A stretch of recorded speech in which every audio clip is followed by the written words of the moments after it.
Moi, j'entends souvent des gens qui veulent pas se prendre la tête et qui se disent, dans tous les cas, je paye mes 30%, d'imposition et je déclare pas la valeur totale de mon portefeuille. Moi, je vais pas forcément recommander ça parce qu'en fait, ça fait payer plus d'impôts mécaniquement que ce qu'on devrait en payer. 1er janvier 2026, il me semble. Et à partir de son entrée en vigueur, en fait, chaque année, les plateformes vont devoir remonter des fichiers contenant ces données à leurs administrations fiscales de tutelle.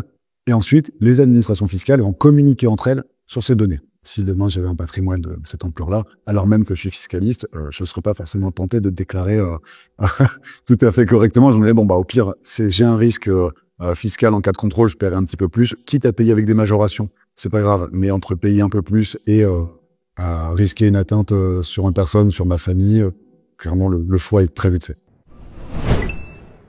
Bienvenue sur le podcast de Cryptost. Aujourd'hui, on reçoit Axel Saban de Revo Avocat et on va parler de fiscalité et de comment est-ce que le secteur est perçu des crypto-monnaies par lui et par son cabinet. Salut Axel. Salut, ça va bien? Ça va et toi? Très bien, merci. Est-ce que tu peux te présenter en quelques phrases? Ouais, bien sûr. Donc, Axel Saban, je suis avocat fiscaliste à Paris. Je vais fonder le cabinet Revo Avocat, qui a une double spécificité. En fait, ça fait plusieurs années que je fais ça. Donc ça fait en gros à peu près 7 ans, un peu plus de 7 ans que je suis dans l'écosystème crypto. Et la double spécificité du cabinet que j'ai fondé, en fait, c'est que on est à la fois un cabinet spécialisé sur la fiscalité, donc on fait que de la fiscalité, et on en fait uniquement à destination des acteurs de l'écosystème crypto, que ce soit des particuliers, des traders, des projets, des entreprises. Voilà, en gros, il y a toujours une optique crypto dans les personnes que l'on accompagne sur leurs sujets fiscaux. Ok. Je voulais démarrer avec une première question sur comment est-ce que toi tu perçois un peu l'environnement actuel en France et en Europe avec l'élection de Trump aux États-Unis. Voilà, les personnes que tu accompagnes, comment est-ce que tu les sens? Est-ce que tu les sens un peu fébriles, qui veulent souvent partir d'Europe? On entend que beaucoup d'entrepreneurs veulent partir, monter leur société ailleurs qu'en France ou qu'en Europe. Comment est-ce que toi tu le ressens dans ton activité du quotidien? C'est quand même un son de cloche.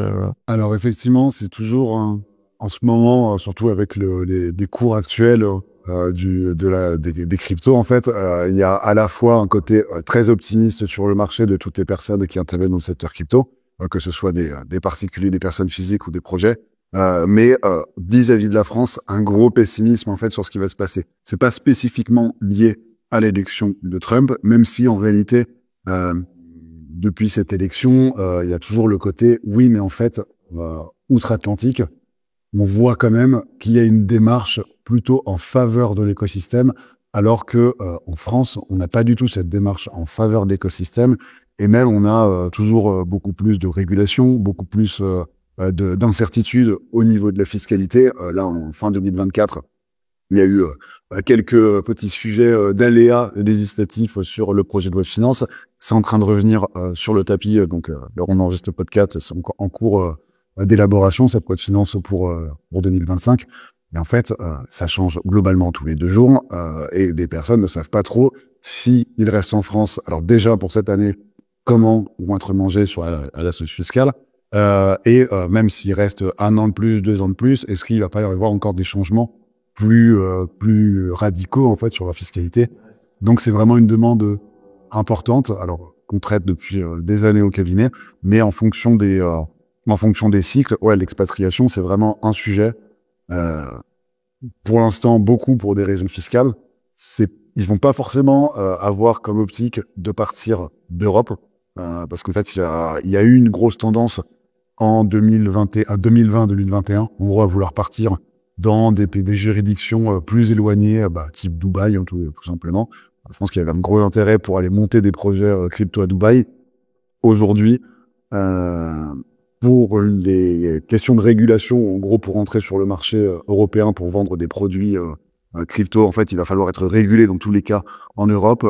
Ils ont plutôt tendance à se dire, on part de France, mais on va partir soit dans des pays à la fois avec une fiscalité plus avantageuse, mais aussi avec un régulateur, donc autorité des marchés financiers en France et l'équivalent ailleurs, avec des régulateurs qui vont mieux traiter des acteurs de l'écosystème crypto. Très clairement, donc ça va être potentiellement partir à Malte, en Allemagne. Il y en a beaucoup, alors pour des questions fiscales, qui vont vouloir partir en Suisse. C'est pas l'Union européenne, mais ça reste l'Europe. Ils ont moins tendance, en ce moment en tout cas, à vouloir partir loin. Mais en tout cas, ils ont toujours autant tendance à vouloir partir. Ok, parce qu'en dehors de la fiscalité, normalement, toutes les règles sont censées être les mêmes à terme en Europe.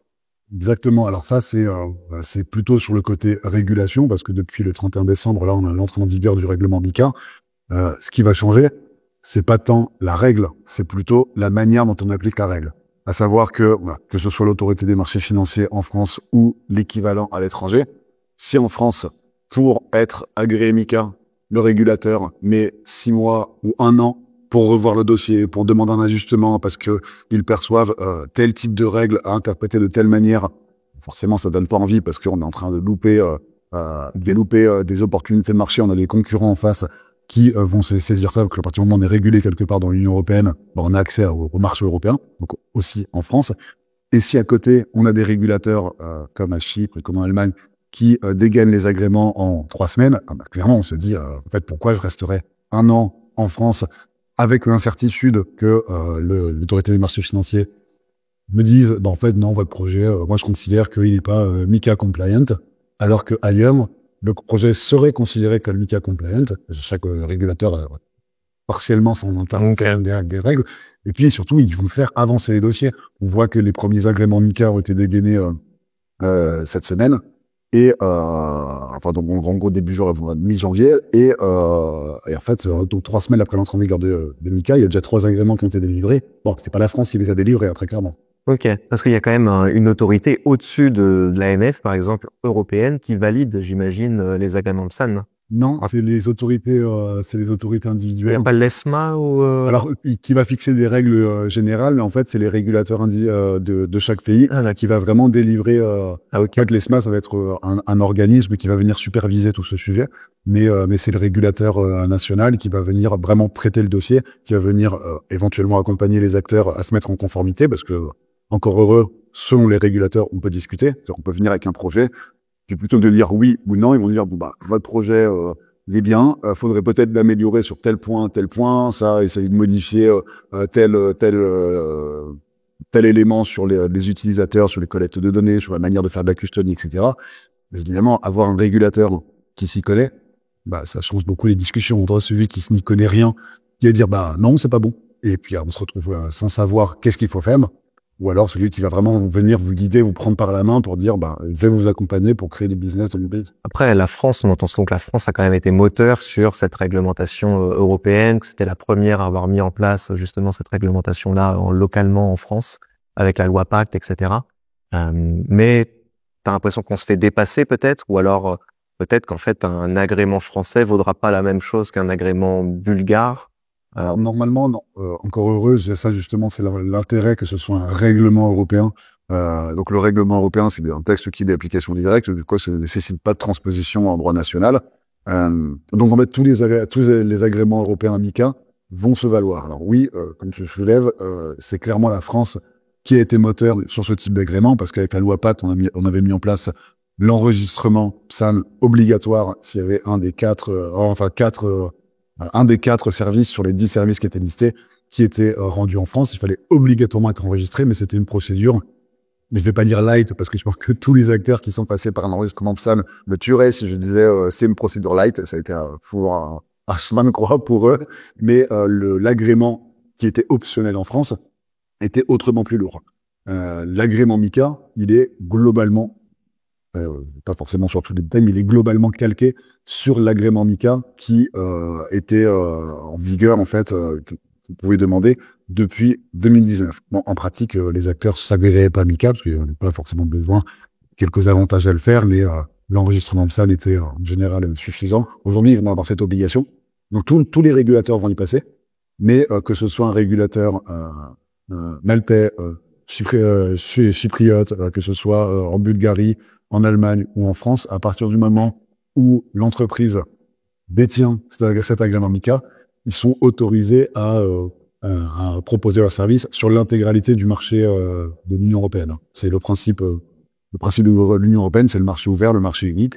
Et ça, normalement, les autorités locales n'ont pas forcément à y redire. Après, il peut y avoir des sujets d'adaptation en fonction des marchés, pas au niveau du réglementaire, est-ce qu'on a le droit d'agir, mais ça peut être sur des sujets de collecte de données. Voilà. En réalité, la collecte de données, c'est un mauvais exemple parce que c'est pareil, on a un règlement européen sur le RGPD, donc on est censé collecter et gérer de la donnée partout de la même manière dans l'Union européenne, mais il peut y avoir des règles locales qui vont nécessiter des adaptations de la part des acteurs s'ils veulent s'attaquer au marché français, au marché espagnol ou autre. Mais en tout cas, le ticket d'entrée pour aller vendre des services sur ces marchés, c'est MiCA, et ça, vraiment, les entreprises, je le sens comme ça, évidemment, c'est encore très nouveau, mais elles vont forcément avoir tendance à aller vers les pays où le régulateur est, je vais pas dire plus souple, parce que c'est un peu péjoratif vis-à-vis de ces régulateurs, on a l'impression qu'ils donnent des laissez-passer un peu n'importe comment, mais en tout cas, des régulateurs qui savent de quoi ils parlent et qui traitent les dossiers avec efficacité, avec vélocité. Ok. Ouais. Parce que là, on parlait tout à l'heure des États-Unis, donc de l'élection de Trump, comme quoi avant l'administration Biden était quand même un petit peu moins ouverte aux crypto-monnaies que Trump, c'est le cas de le dire. Mais après, tu disais que les entreprises aiment bien avoir un cadre clair, un environnement stable pour pouvoir prospérer. Mais c'est vrai qu'aux États-Unis, ça change tous les 4 ans. On voit Trump arrive, déglingue tout ce qu'a fait Biden. Peut-être qu'un prochain arrivera, enlèvera tout ce qu'a fait Trump. Toi, comment tu vois ces entrepreneurs-là, ces porteurs de projets, d'entreprises qui sont en cours de création ou déjà créées? Eux, c'est vraiment, ils veulent rester en Europe parce qu'ils veulent servir des clients européens et ils veulent pas forcément aller dans d'autres juridictions comme les États-Unis ou autres. Ça dépend de comment ils vont attaquer le marché initialement. Je pense qu'à terme, tous les gros acteurs ont une vocation à s'attaquer à une clientèle mondiale de toute façon. Donc l'objectif, oui, à terme, ça va être de pouvoir potentiellement aller conquérir le marché aux États-Unis, ou en tout cas avoir des parts de marché sur les États-Unis, avoir des parts de marché dans la région Asie, avoir des parts de marché dans la région Europe, Amérique du Sud, etc. Juste que le projet initialement va bien devoir se lancer quelque part, va bien devoir générer du chiffre d'affaires minimum qui va leur permettre de vraiment se lancer. Et quand ces entrepreneurs-là sont dans l'Union européenne, au début, vouloir y rester parce que c'est un marché qu'ils connaissent, ils connaissent les besoins de ce marché, ils savent comment l'attaquer. Et donc, il y a une facilité business derrière. Évidemment, il faut leur permettre d'attaquer ce marché via l'agrément MiCA, mais en tout cas, ils vont pouvoir offrir des services et paramétrer leur offre de services en fonction d'attentes connues. Et ça, c'est un enjeu qui est non négligeable aussi, c'est que en fait, aux États-Unis, ils ont l'avantage de toujours avoir eu un marché unique. On l'a aussi dans l'Union européenne, mais nous, notre marché unique, en réalité, il est beaucoup plus fragmenté qu'aux États-Unis parce que, en fait, une entreprise crypto située en Allemagne, elle va plutôt tendance à s'adresser en premier lieu à des consommateurs allemands et puis ensuite aller conquérir les marchés des autres pays autour. Alors que les États-Unis s'adressent immédiatement à l'intégralité de leur marché, qui est à peu près équivalent en termes pas en termes de population, parce qu'on est un plus grand marché, les marchés uniques européens, mais Pouvoir d'achat. de pouvoir d'achat. Le marché des États-Unis en est un marché énorme. Il y a eu ces dernières années, depuis pas mal de temps quand même, une certaine tendance, même si l'administration Biden leur mettait des bâtons dans les roues, une certaine tendance à ce que les entreprises crypto aux États-Unis se développent plus vite, plus fort, plus grand que les entreprises crypto en France ou dans l'Union européenne. Donc aujourd'hui, une entreprise UE qui veut s'attaquer au marché US va devoir entrer en compétition avec des Coinbase ou des entreprises de ce type-là. Donc des entreprises qui sont énormes. Alors certes, il y a Binance, mais qui est plus au niveau mondial, donc ils ont aussi dans un siège en France et autres. Mais je pense que c'était plus facile de s'attaquer sur des marchés plus localisés, parce qu'on arrive à mieux paramétrer une offre de service individualisée en fonction des attentes des utilisateurs, adaptée à leur fiscalité, par exemple, adaptée à leurs habitudes de consommation, etc. Donc c'est peut-être plus simple dans un premier temps d'aller essayer de conquérir des plus petits marchés pour grossir au fur et à mesure et ensuite avoir une approche plus globalisée. Ok. Et toi, qu'est-ce que tu ferais Quels sont entre guillemets des conseils pour rendre l'Europe et la France plus attractives, que ce soit pour les entreprises, mais aussi pour les particuliers? Est-ce que tu as vraiment des points en dehors peut-être de la fiscalité? Alors la fiscalité va être dedans, mais est-ce qu'il y a d'autres sujets qui, pour toi, sont liés aux crypto ou peut-être moins liés aux crypto, qui rendraient la France, l'Europe plus attractive qu'actuellement? La fiscalité, c'est un vrai sujet. Alors déjà, c'est compliqué de parler de fiscalité au niveau de l'Union européenne parce que chaque pays dispose de sa propre souveraineté fiscale. Donc, les règles vont vraiment complètement changer, tant en termes de qu'est-ce qui déclenche l'imposition qu'en termes de taux d'imposition en fonction des pays. Voilà, l'impôt sur les sociétés en France, c'est pas le même que de l'impôt sur les sociétés en Irlande, par exemple. En France, de l'impôt pour les particuliers, on a l'avantage d'avoir ce régime de sursis d'imposition quand on fait des échanges entre actifs numériques, ce qui n'existe pas forcément dans d'autres pays de l'Union européenne. Ce qui d'ailleurs n'existe plus, en tout cas par rapport aux stablecoins. Alors, il y a un débat. Il y a un débat. Il y a un débat. On pourrait y revenir à quoi si tu veux, mais il y a un débat. Moi, je me range plutôt dans la catégorie de ceux qui considèrent que ça va pas vraiment avoir d'impact. Après, c'est compliqué de se prononcer. Ça, on en reparlera un peu d'alternative. Mais ce qui est sûr, c'est que oui, la fiscalité, c'est un paramètre dans l'Union européenne. Après, on a souvent tendance à complètement faire du French bashing sur la fiscalité. Certes, le poids des prélèvements obligatoires est important en France, mais là, je parle vraiment du côté entreprise. La fiscalité, c'est un paramètre business comme un autre. À partir du moment où on a intégré la fiscalité dans son cahier des charges et que ce soit un coût, en fait, on adapte son service et on adapte sa manière de générer du bénéfice pour tenir compte de la fiscalité. Donc, la fiscalité en soi, ça va pas être un frein radical à lancer une activité.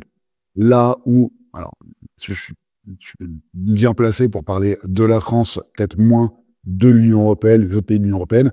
Là où c'est un vrai problème en France, c'est qu'il y a un manque de clarté et un manque d'accompagnement, un manque de compréhension de la part des services fiscaux en France sur ce que c'est la crypto, comment on accompagne les acteurs crypto, sur la clarification des règles, qu'est-ce qui génère de l'imposition, qu'est-ce qui génère pas d'imposition, est-ce que pour un business, est-ce que tel service en crypto va être assujetti à la TVA ou pas. Bref, en fait, le fait de ne pas savoir à quelle sauce fiscale on va être mangé, ça évidemment, on peut pas intégrer un aléa dans un business model, dans un business plan, c'est pas possible. Et ce côté incertitude, aléa de la loi fiscale, de l'interprétation de la loi fiscale, c'est quelque chose qui est rédhibitoire pour les entrepreneurs crypto, là où justement donc certains pays, alors c'est pas forcément des fiscalités qui sont plus avantageuses en termes de faits générateurs et autres, mais au moins on sait exactement à quoi s'en tenir. Aux États-Unis, la fiscalité n'est pas extrêmement avantageuse sur les cryptos. Pour les particuliers, il n'y a pas de sursis d'imposition des échanges crypto. Donc, quand on swap du Bitcoin contre de l'Ether, on paye de la plus-value sur le Bitcoin. Et si on l'avait acheté à 10 000 et qu'on le revend à 100 000, on paye 80 sur une base taxable de 90 000 et on se retrouve qu'avec de l'Ether pour autant. Donc, et les taux d'imposition aux États-Unis peuvent aussi grimper assez haut. En réalité, on a l'impression que parfois, aux États-Unis, il n'y a pas beaucoup d'impôts. Non, l'impôt sur le revenu aux États-Unis, ça peut monter en gros autour de 37%. Bon, c'est pas rire. Mais moi, je dirais que clair. Mais peut-être qu'eux, ils comptent les moins-values, alors qu'en France, pour le moment, actuellement... Exactement. Après, c'est parce que le système doit être cohérent. Alors ça, voilà, il y a un principe, cohérence du système, lisibilité du système. Aujourd'hui, la fiscalité, en France, c'est vraiment pas lisible. Enfin, je le vois même en tant que fiscaliste, quand on lit un article du Code général des impôts, en général, c'est, article 150 VH bis sur les calculs des plus-values crypto. Lorsque vous vendez un des articles mentionnés à l'article L54-1 du Code monétaire et financier, vous êtes taxé quand vous faites tel type d'opération. En fait, les renvois dans le Code général des impôts, voilà, faut voir l'article 251. Il faut voir on jongle comme ça, sur des renvois. Le Code général des impôts est globalement à peu près illisible. Donc, on sait le lire en tant que fiscaliste, mais c'est compliqué quand on n'est pas professionnel de ce sujet. Pour les actions, pour le coup, il y a la moins-value, plus-value, on prend en compte les moins-values. Les cryptos, c'est un peu un ovni. Enfin, en tout cas, ils n'arrivent pas à... C'est pas trop le catégoriser, quoi, pour le moment. Il y a une nouvelle catégorie d'imposition, justement, qui fait qu'on s'extrait un petit peu des règles classiques. Alors, effectivement, dans les plus et moins-values sur valeur mobilière, on peut reporter de la moins-value. Par contre, si on se retrouve dans une opération où on va swapper des valeurs mobilières, j'ai du Tesla et je veux avoir du Apple. Je devrais peut-être prendre en référence des actions françaises, mais bon, c'est pas le sujet parce que de toute façon, c'est en fonction de la résidence fiscale de celui qui détient une action. En fait, le swap va générer de la plus-value. Là où si je faisais un swap Bitcoin Ether, j'ai pas de plus-value à déclarer. Donc en réalité, l'absence de report des moins-values, en tout cas, c'est la justification qui est donnée par les pouvoirs publics, c'est que vous voulez du report de la moins-value, oui, mais on vous a déjà donné le sursis d'imposition crypto. Si vous voulez pas avoir de sujet de report de la moins-value, c'est en stablecoin. Mais là maintenant, il va y avoir potentiellement le stablecoin. Très bonne transition sur le sujet des stablecoins. Du coup, avec l'entrée en vigueur de MiCA, alors c'était en juin 2024, Donc il y a quelque chose, il y a des choses qui changent aussi en rapport avec les stablecoins. Exactement. Alors, en gros, ce qui va changer sur les stablecoins, c'est que aujourd'hui, les stablecoins, on leur applique le régime de la monnaie électronique. Ça, c'est ce qui est dit. Alors, là, j'ai pas le règlement Lucas sous les yeux, donc je vais pas pouvoir lire exactement ce qui est marqué. Mais en gros, et ça, c'est la lecture que j'en fais, c'est que on a un actif, les cryptos, auquel on applique le régime de la monnaie électronique. C'est-à-dire que d'un point de vue réglementaire, ça n'a pas changé grand-chose. Qu'on ait une crypto ou de la monnaie électronique, c'est le même régime réglementaire qui va s'appliquer. Là où il y a débat au niveau de la fiscalité, c'est est-ce que le fait d'appliquer un régime de monnaie électronique à un actif qui n'est pas de la monnaie électronique, parce qu'en fait, c'est est-ce que les cryptos sont qualifiés de monnaie électronique ou ça reste de la crypto et sur lesquels on applique le régime de la monnaie électronique. Si on part du principe que le fait que on ait bien une crypto qui reste une crypto, mais auquel on applique le régime de monnaie électronique, en fait, la qualification initiale, juridique et fiscale donc de la crypto, ça reste de la crypto. Dans le code général des impôts, on ne nous dit pas si vous vendez un actif sur lequel on applique le régime de la monnaie électronique. C'est est-ce que vous vendez une crypto et la contrepartie, est-ce que c'est elle-même une crypto ou c'est pas une crypto? En fait, on est sur un sujet de qualification fiscale. Donc, si la crypto, ça reste qualifié de crypto, mais ça n'a pas le régime réglementaire d'une crypto, en fait, d'un point de vue fiscal, ça reste une crypto. Et d'un point de vue réglementaire, on n'a pas le même régime que... Mais il y a certaines crypto-monnaies, je pense à l'USDC de Circle, qui ont eu, alors je ne vais pas dire de bêtises, mais qui sont considérés comme étant émetteurs de monnaie électronique. Dans ce cas-là, comment est-ce qu'on catégorise l'USDC? Est-ce qu'on le catégorise comme stablecoin côté crypto ou stablecoin côté monnaie électronique? Ça, c'est l'enjeu de la qualification, justement. Est-ce que l'actif qu'ils vont émettre, dans la nature même de l'actif, ça devient une monnaie électronique, ou est-ce que c'est un actif qui reste un actif numérique, où on va appliquer le régime de la monnaie électronique? Moi, je suis plutôt partisan, mais encore une fois, c'est personnel et les deux interprétations se valent. Je suis plutôt partisan du fait que la qualification des cryptos n'est absolument pas changée par Nika.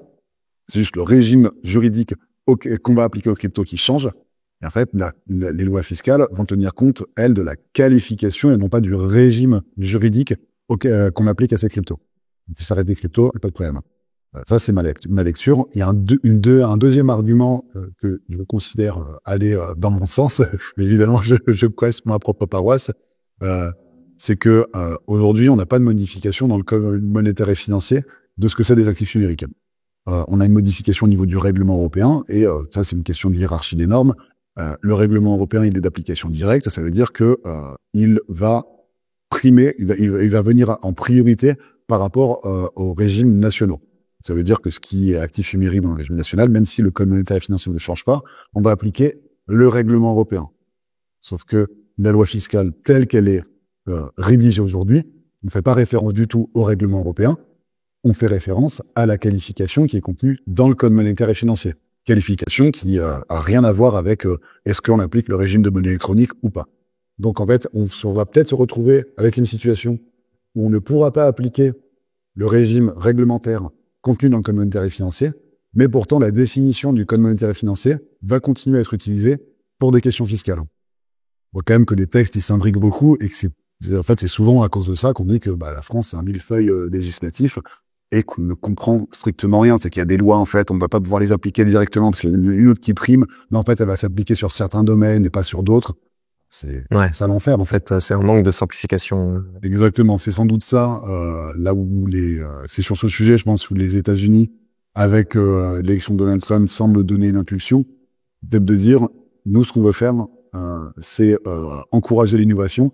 Et pour encourager une méthode très simple, on ne va pas vous donner des fonds supplémentaires ou quoi que ce soit. Ça, c'est votre problème d'avoir l'argent nécessaire pour innover. En revanche, nous, on va vous simplifier la vie. On va vous faire des règles, que ce soit sur les autorisations à agir sur un marché, sur les règles fiscales, etc.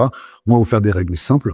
Vous pourrez les intégrer facilement dans votre business model et vous pourrez paramétrer ça dès le départ et ensuite vous lancer dans votre aventure entrepreneuriale avec une certaine sérénité où vous aurez que l'aspect business à gérer et pas l'aspect est-ce que je vais me faire taper dessus par un régulateur.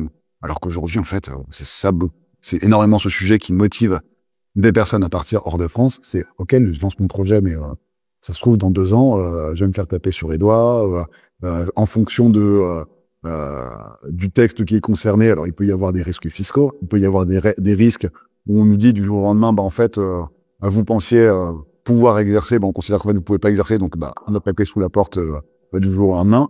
Si c'est des textes qui comportent des sanctions pénales, évidemment, ça les entrepreneurs, ils se diraient, mais en fait, si je lance un truc et que j'ai juste pas très bien compris comment s'appliquer le texte et que je finis en tôle à cause de ça, ça donne pas envie. Ouais, mais toi, t'en as déjà vu des personnes qui ont des entrepreneurs qui ont dû fermer boutique à cause de ça, justement? Alors moi, je me charge surtout de la fiscalité. Donc Okay. à la limite, je vois plus des personnes qui partent de France parce que ils ont pas envie de se retrouver avec des contrôles fiscaux démentiels. J'ai aussi vu des personnes qui se prenaient des contrôles fiscaux. Alors ça, c'est pas terrible et je leur recommandais systématiquement de pas le faire. Mais en gros, qui disaient, OK, je me prends un contrôle fiscal, on va le suivre. Alors heureusement, ils se sont bien débouclés, ces contrôles fiscaux. Mais en gros, moi, j'ai que de la crypto. Pendant le contrôle, je me barre à l'étranger. Et si le contrôle se passe pas pour moi, qu'ils viennent les chercher à l'étranger, les cryptos. Et que, alors c'est évidemment pas terrible, parce que du coup, ça... Faut pas revenir en France, quoi. Exactement. Donc c'est pas forcément, c'est pas ce que je conseille en général, mais ça témoigne bien du fait que il y a une défiance énorme vis-à-vis de l'administration fiscale. Et en réalité, si les inspecteurs des impôts étaient tout simplement mieux formés, on pourrait avoir des discussions plus constructives. Et en fait, ça apaiserait son climat, parce qu'on se fait une montagne de la fiscalité. Alors, c'est une montagne, la fiscalité, c'est complexe. Mais je le vois vraiment dans ma pratique quotidienne. Je pense que il y a énormément de personnes qui ont des a priori extrêmement négatifs sur l'administration, sur la manière dont se déroule un contrôle fiscal. C'est anxiogène, oui, mais ça se déroule pas systématiquement mal. Heureusement, les inspecteurs sont pas tous je vais pas donner de mot, mais en général, ils sont plutôt dans une démarche bienveillante initialement, mais c'est juste qu'ils comprennent pas ce qu'ils vont contrôler. Et ça peut aboutir à des discussions complètement stériles, ou alors qui sont vraiment très préjudiciables pour les entrepreneurs crypto. D'ailleurs, souvent, le fait de cash out, donc de retirer de la crypto, de l'argent, des euros en provenance grâce à de la crypto, génère de temps en temps, régulièrement, un contrôle fiscal selon les montants, j'imagine, qui sont retirés également. Exactement, ça joue beaucoup au niveau des montants. Ça, c'est clair que tant qu'on reste dans la crypto, alors ça, c'était plutôt ce qui pouvait être retenu jusqu'à présent, parce que je pense que dans les années qui vont suivre, il y a des choses qui vont radicalement changer là-dessus, via des nouveaux textes qui sont entrés en vigueur, on va parler peut-être dans quelques minutes. Mais en fait, jusqu'à présent, on était visible par l'administration fiscale qu'au moment d'un cash-out. Parce que l'administration n'avait pas accès à la data. Sauf si elle faisait des demandes spécifiques aux plateformes d'échange, qu'elle obtenait de la data, que ce soit par des voies légales ou illégales, parce que en fait, même si l'administration obtient de manière illégale une preuve, quand même utilisée pour motiver un contrôle fiscal, ce qui est...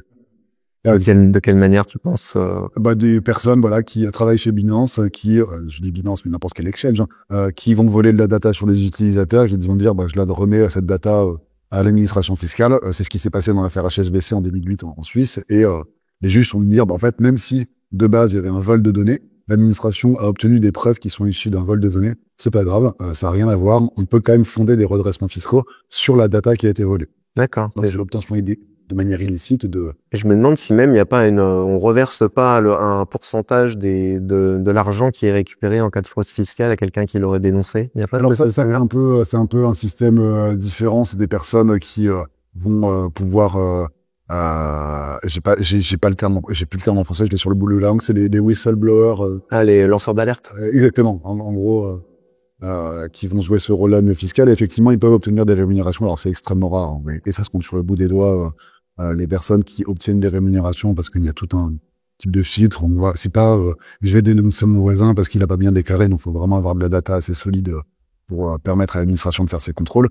Mais oui, c'est un système qui existe en France pour pouvoir laisser c'est les aviseurs fiscaux. Voilà, j'ai retrouvé le terme. C'est pas les gens sur les derrière, c'est le terme, c'est les aviseurs fiscaux.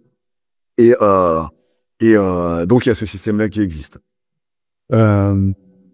Pourquoi je disais ça? Oui, parce qu'en fait, aujourd'hui, l'administration a du mal à obtenir la data parce que, en fait, vu qu'elle est obligée de la demander de manière volontaire, la data, ça veut dire que, avant de faire la demande, il faut qu'elle identifie précisément qui et quoi comme data.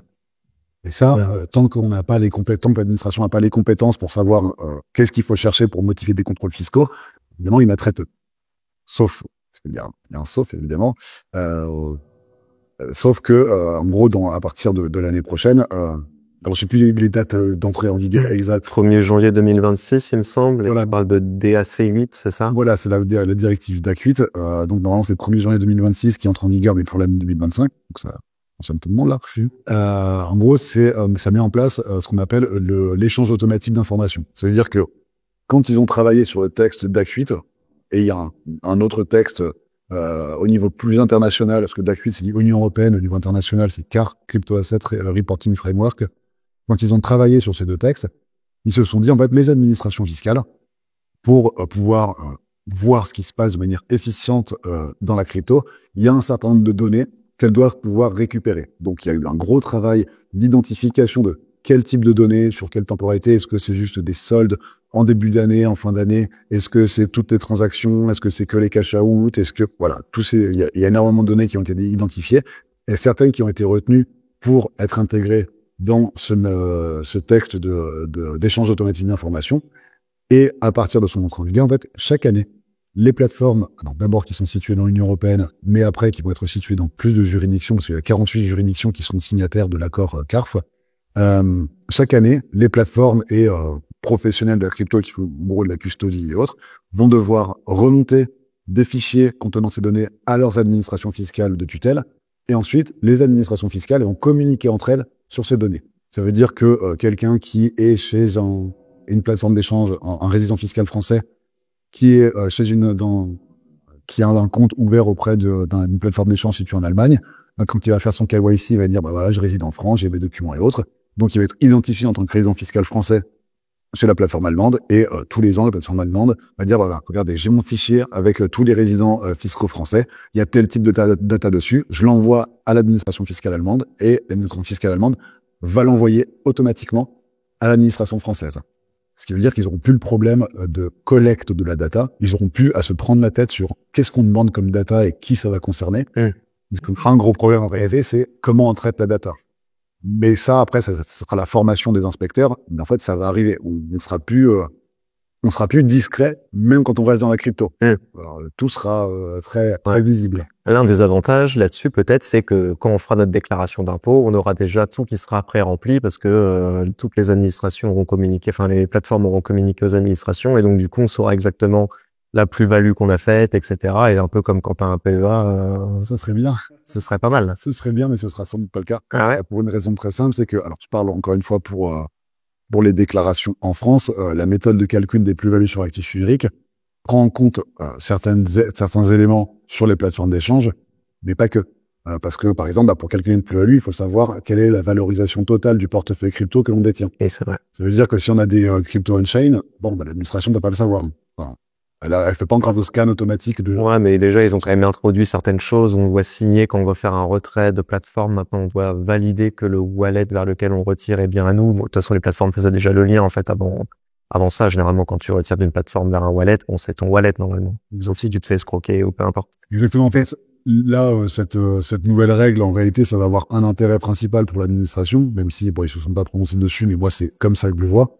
C'est que, en cas de contrôle, avant, comme on pouvait faire des retraits sur d'autres wallets, en fait, on pouvait pas de possibilité de savoir exactement si le retrait depuis la plateforme se faisait sur notre wallet ou quelqu'un d'autre. L'administration pouvait avoir tendance à dire, en fait, on va d'abord aller rechercher à qui appartient le wallet. Alors que là, en ayant cette identification par la plateforme d'échange, l'administration pourra dire, en fait, je pose une présomption que vous pouvez pas contourner, en fait, que le wallet vous appartient obligatoirement. Vous avez signé, vous avez dit c'est le mien. Voilà, vous avez plus la possibilité de démontrer que ça appartient à quelqu'un d'autre. Si vous avez dit que c'était le vôtre, c'est le vôtre. Ouais. Pensez tout. Oui, parce que j'imagine qu'il y a des petits malins qui disent oh non, je me suis fait escroquer. Il y a quelqu'un qui m'a dit d'envoyer, ce qui des fois est vrai d'ailleurs, oui. D'envoyer tant de crypto sur telle wallet, et en fait c'est juste on fait ça pour un petit peu pas blanchir, mais en tout cas pour cacher, rendre discret, pour cacher tout ça. Mais j'imagine qu'il y a aussi le côté les plateformes d'échange qui se back entre guillemets, qui s'assurent que on puisse pas se retourner contre elles parce qu'elles ont autorisé un transfert vers un wallet qui nous appartenait pas. Exactement, ça va aussi. Alors là, moi je parlais du sujet principalement fiscal, mais ça entre en résonance, bien entendu, avec leurs obligations LCBFT, donc leurs obligations de lutte contre le blanchiment, le financement du terrorisme, la corruption, etc. Donc oui, en fait, ça leur permet d'avoir des décharges de responsabilité en fait sur les opérations qu'elles vont réaliser. Ouais. Donc voilà, en tout cas pour en revenir sur la question de la data, euh, jusqu'à présent, les investisseurs crypto avaient tendance à dire je suis visible au commandement d'un cash out, ce qui était vrai en fait. Au moment d'un cash out, ils ne sont pas directement visibles par l'administration, ils sont visibles soit parce qu'ils déclaraient leurs gains en déclaration d'impôt, et s'ils déclaraient pas leurs gains, en général, la banque évidemment était au courant, et en fonction des montants, la banque peut faire un signalement TRAC-fin, et en fait, la donnée peut remonter auprès de l'administration. Moi, j'entends souvent des gens qui veulent pas se prendre la tête et qui se disent, dans tous les cas, je paye mes 30% d'imposition et je déclare pas la valeur totale de mon portefeuille. Ça marche, ça, ou ça marche pas? Alors déjà, c'est pas très optimisé fiscalement, donc sur le principe, moi je vais pas forcément recommander ça parce qu'en fait ça fait payer plus d'impôts mécaniquement que ce qu'on devrait en payer. Mais ça évite tout un tas de galères quand on est on-chain de retrouver toutes les centaines, milliers de transactions que tu as fait, quoi. En réalité, il y a deux sujets principaux pour moi en tant que fiscaliste, en tant qu'acteur de l'écosystème crypto. Il y a deux sujets principaux qui doivent venir en tête quand on va avoir cette démarche-là. Un, est-ce qu'on est prêt à payer plus d'impôts? Du coup, il y en a trois en réalité. Est-ce qu'on est prêt à payer plus d'impôts? Ça, c'est le premier point. Ça peut ne pas être un sujet en fonction du montant des gains qu'on a réalisés. Deux, partir du principe que si on déclare pas de valeur de portefeuille ou qu'on déclare pas de prix d'acquisition spécifique, l'administration, il va y avoir de la data manquante, et donc pouvoir potentiellement se dire, il y a peut-être quelque chose à aller contrôler parce que la data, elle est inexistante, ou un prix d'acquisition à zéro, pourquoi il y a un prix d'acquisition à zéro, comment il a acquis ses cryptos, etc. Donc il y a un sujet en fait qui vient mettre un peu la puce à l'oreille à l'administration en disant il y a quelque chose qui est pas correct.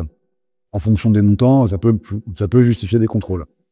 Le dernier, et ça va beaucoup s'adresser à des détenteurs importants d'actifs numériques, c'est que, et ça fait des années que j'observe, quand on détient des patrimoines importants en crypto, on peut vouloir occulter la valeur du portefeuille tout simplement par peur de fuite de données.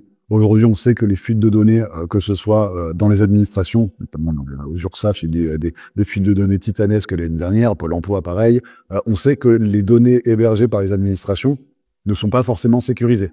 Ça veut dire que demain, on déclare sa plus-value avec une valeur de portefeuille, des valorisations de portefeuille qui sont à plusieurs millions, plusieurs dizaines de millions. C'est-à-dire que quelque part, quelqu'un sait, il y a une data où il est marqué que telle personne détient 50 millions en Bitcoin. Si cette data fuite, bien évidemment, ça fait encourir des risques de sécurité énormes. Parce que, en fait, la crypto, ça résonne par rapport à des événements récents. On sait que les gros détenteurs de crypto sont bien évidemment plus à risque que d'autres personnes sur des menaces sur l'intégrité physique, etc. En fait, ces personnes-là, tout simplement, partent du principe qu'elles ne vont pas déclarer la valeur de portefeuille. Elles disent, mais en cas de contrôle, il n'y a pas de problème, je paye la différence, mais vraiment, je ne prends pas de risque au niveau de ma sécurité pour quelques milliers, quelques dizaines de milliers d'euros, parce que le patrimoine fait que ça ne justifie absolument pas le sujet. Et ça, c'est vraiment, je le vois depuis des années. Et plus ça va, évidemment, plus ceux qui conservent longtemps leur crypto vont avoir tendance à avoir des patrimoines qui se développent de manière très conséquente. Donc, ce sujet de protection de la data devient de plus en plus important, et je pense que ça, en réalité, voilà, pour en revenir sur ce qu'on évoquait au tout début, sur le risque sur la volonté de s'expatrier, sur la tentation de l'expatriation, oui, la question de sécurité joue, parce que il y a des endroits où c'est plus discret, ou parce que s'il y a des endroits où il va y avoir plus de personnes qui ont des situations socio-professionnelles et des situations patrimoniales qui sont similaires, et donc en fait on va courir moins de risques au niveau de sa sécurité, tout simplement. C'est notamment ça aussi qui justifie, alors à tort ou à raison, c'est pas moi le mode de penser, mais qui justifie des volontés de s'expatrier à Dubaï, par exemple. Parce qu'on met beaucoup en avant le modèle où c'est sécurisé à Dubaï. J'y ai pas habité, donc je peux pas vérifier, je peux pas dire que c'est plus sécurisé, mais en tout cas, c'est ce qui est mis en avant par les autorités et par les personnes qui y vivent. Là, c'est vrai que les récents événements vont pas donner tort aux personnes qui réfléchissent et qui trouvent que la France est un peu moins c'est exactement sécuritaire. C'est vraiment le côté à ne pas vouloir déclarer correctement ses plus-values justement sur les valeurs de portefeuille. C'est vraiment très lié à pour vivre heureux, vivons cachés, et en réalité, je les comprends. si demain j'avais un patrimoine de cette ampleur-là, alors même que je suis fiscaliste, je ne serais pas forcément tenté de déclarer tout à fait correctement. Je me dirais, bon, bah, au pire, j'ai un risque fiscal en cas de contrôle, je paierai un petit peu plus, quitte à payer avec des majorations. C'est pas grave. Mais entre payer un peu plus et risquer une atteinte sur une personne, sur ma famille, clairement, le choix est très vite fait. Ok. Merci beaucoup. C'était très intéressant. Avec plaisir. Salut. À bientôt. Au revoir. À bientôt.